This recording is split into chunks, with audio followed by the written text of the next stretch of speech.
Lietuvos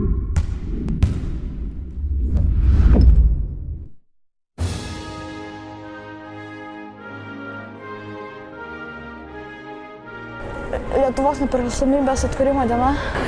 Lietuvos nepriklausomybė.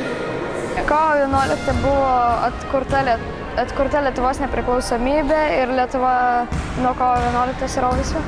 Lietuvos atkūrimo diena. Kovo 11 buvo nepriklausomybės atkūrimo diena, kai tiesiog susirinko Seime, paskelbė nepriklausomybę. Kiek girdėjau, žmonės išėjo gatves, trispalvėm. Lietuvos nepriklausomybės diena. Lietuvos nepriklausomybės atkūrimo diena. Kaip Lietuva susigrąžino savo nepriklausomybę, kaip žmonės ėjo jos atsiimti. Svarbi, kad atskovom nepriklausomybę. Nes Lietuva atgavo savo nepriklausomybę.